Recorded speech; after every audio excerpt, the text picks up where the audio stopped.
পদত্যাগ, দফা 1 দাবি 1, এই পুলিশ বন্দী দূর হটো, এই পুলিশ বন্দী দূর হটো, এই পুলিশ বন্দী দূর হটো, এই অপরাধ মুখ্যমন্ত্রীর পদত্যাগ চাই, এই দফা 1 দাবি 1, দফা 1 দাবি 1, মুখ্যমন্ত্রী হায় হায় মমতা ব্যানার্জি হায় হায় মমতা ব্যানার্জি হায় হায় মমতা ব্যানার্জি হায় হায় মমতা ব্যানার্জি হায় হায়।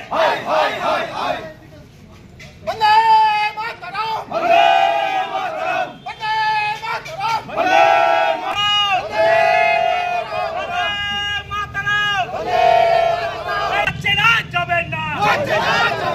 দফা 1 দাবি 1, মুখ্যমন্ত্রীর পদত্যাগ, দফা 1 দাবি 1, মুখ্যমন্ত্রীর পদত্যাগ, দফা 1 দাবি 1, মুখ্যমন্ত্রীর পদত্যাগ, পুলিশ লাইয়ে কংগ্রেসীদের ভয় দেখানো যাচ্ছে না, যাবে না। জাতীয় কংগ্রেস,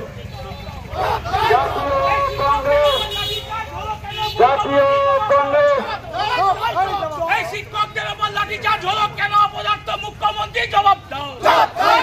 এই শিক্ষকদের উপর লাঠিচার্জ হলো কেন? অপদার্থ পুলিশ মন্ত্রী জবাব দাও। পুলিশ মন্ত্রী জবাব দাও। জবাব দাও, জবাব তোমায় দিতে হবে।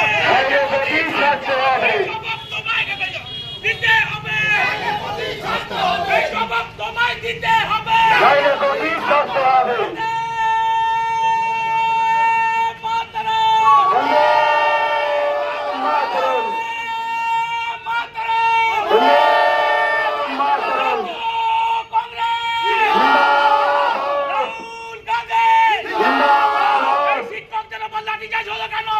মুখ্যমন্ত্রী জবাব দাও।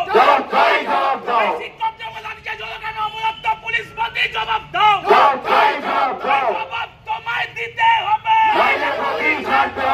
জবাব তোমায় দিতে হবে।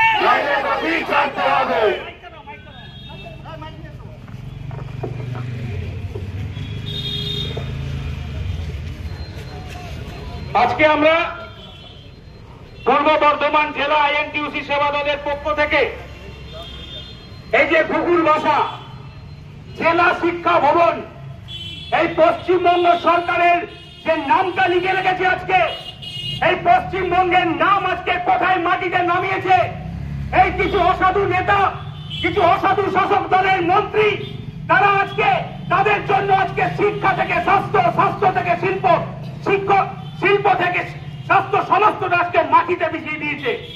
পশ্চিমবঙ্গের মুখ আজকে মাটিতে মিশিয়ে দিয়েছে এই মুখ্যমন্ত্রী কেন্দ্রদিন আজকে এই রাজ্য সরকার। আজকে 26,000 ছেলের চাকরি চলে গেছে। আজকে মমতা বন্দ্যোপাধ্যায় চাইলে কোনটা দুধ আর কোনটা জল উনি অনায়াসে কিন্তু ভাগ করতে পারতেন, কিন্তু দিদিমণি ভাগ করবেন না।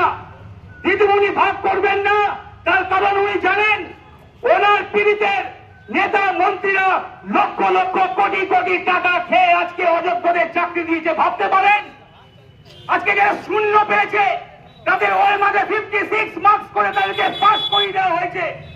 এটাই কি আজকে আমাদের পশ্চিমবঙ্গ? আজকে শিক্ষাটাকে পায়ের নিচে মাটিতে মিলিয়ে দিয়েছে। আজকে শিক্ষকরা যেখানে আন্দোলন করতে যাচ্ছে পুলিশ ডিপার্টমেন্টকে পাঠিয়ে দেওয়া হচ্ছে শুধুমাত্র আজকে প্রশাসন এবং পুলিশ দিয়ে রাজ্যকে এই চালানোর প্রক্রিয়া করছে অপদার্থ মুখ্যমন্ত্রী। আজকে উনি চাইতেন যে আজকে দুধ আর দুধ, পানি কা পানি করবেন, উনি করতে পারতেন, কিন্তু মমতা বন্দ্যোপাধ্যায় খুব ভালো মতো জানেন যে দুধ কোনটা জল কোনটা সেটা যদি উনি ভাগ করতে যান ওনার অনেক পার্থ চট্টোপাধ্যায়ের বাড়ির নিচ থেকে বস্তা বস্তা টাকা বেরিয়ে আসবে। এমনকি এটাও হতে পারে কালীঘাটে উনি যেই খাটের উপর শোন সেই খাটের তলা থেকে হয়তো এই শিক্ষা কেলেঙ্কারির লক্ষ লক্ষ কোটি কোটি টাকা বেরিয়ে আসবে। লজ্জা লাগা দরকার। আজকে পশ্চিমবঙ্গের নামকে এরা কোন মাটিতে নিয়ে গিয়ে মিশিয়েছে আজকে ভাবতে পারা যায়। আজকে এই রাজ্য থেকে আজকে আমরা রবীন্দ্রের জন্য গর্ব অনুভব করি, আজকে কবি নজরুলের জন্য গর্ব অনুভব করি। আজকে এই রাজ্যের মুখ্যমন্ত্রী একসময় বিধানচন্দ্র রায় ছিলেন, আর সেই চেয়ারে আজকে বসেছে অপদার্থ মমতা বন্দ্যোপাধ্যায়। আমাদের ভাবতে লজ্জা করে। ওই চেয়ারটার মান মর্যাদা উনি কোথায় নিয়ে গিয়ে রেখেছেন? আজকে দুদিন আগে আমরা দেখলাম অভয়াকাণ্ড নিয়ে ওনার বিচারিতার রূপ আমরা দেখলাম, এখনো দেখতে পাচ্ছি। আজকে সুপ্রিম কোর্ট রায় দিয়েছে। আরে দিদি, সুপ্রিম কোর্টের রায়ের পর আর অন্য কোনো রায় হতে পারে না। এখন দেখছি নির্দেশ সেই কাজ করেছে। আজকে পুলিশ মন্ত্রী তথা মুখ্যমন্ত্রী মমতা বন্দ্যোপাধ্যায় উনি পরিষ্কার জেনে গেছেন যে যোগ্য কারা অযোগ্য কারা। ওনার কাছে সমস্ত নথি আছে।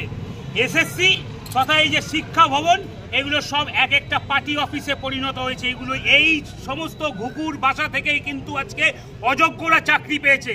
তাই দুদিন আগে যারা যোগ্য শিক্ষক, যারা ডিআই এর সঙ্গে দেখা করতে এসেছিল, অপদার্থ ডিআই এদের সঙ্গে দেখা করেনি, পুলিশ তাদেরকে লাঠি চার্জ করেছে, এইখান থেকে ফাঁকা করে দিয়েছে।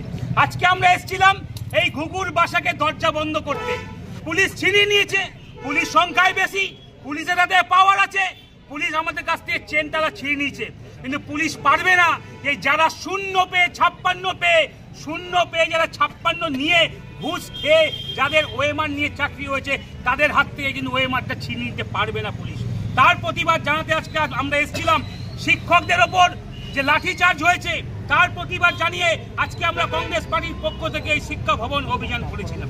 পুলিশ তাদের রং দেখালো, পুলিশ তো দেখাবেই। তাই পুলিশের আঁকা উনি হচ্ছে মুখ্যমন্ত্রী, তো মুখ্যমন্ত্রীর নির্দেশ তো আছেই যে তোমরা কিন্তু কোনো বিরোধীদেরকে মুখ খুলতে দেবে না। আজকে বর্তমানে তৃণমূল কংগ্রেসের মিছিল হচ্ছে, তৃণমূল কংগ্রেসরা মিছিল করছে অযোগ্যদের জন্য, আর কংগ্রেস এখানে এসছে যোগ্যদের জন্য। এটাই ফারাক। যোগ্যদের জন্য বিচার চাইতে এসে পুলিশের ঘাট ধাক্কা খাচ্ছি, আর অযোগ্যদের জন্য যারা গলা ফাটাচ্ছে তাদের জন্য পুলিশ কিন্তু নীরব। এটাই পশ্চিমবঙ্গের দ্বিচারিতা।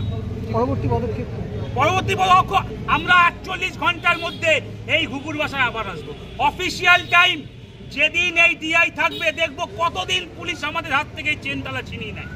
পুলিশ কতদিন চেনতালা ছিনিয়ে নেয়, আমরা কোমরে দড়ি পড়তে রাজি আছি, কিন্তু এই ঘুঘুর বাসায় আমরা চেনতালা দিয়ে তারপর ছাড়বো। মানে এই সমস্ত দপ্তর যত বেঁচে থাকবে তত অযোগ্যরা চাকরি পাবে, যোগ্যরা বঞ্চিত হবে। গৌরব সমাদার, প্রদেশ কংগ্রেস সদস্য।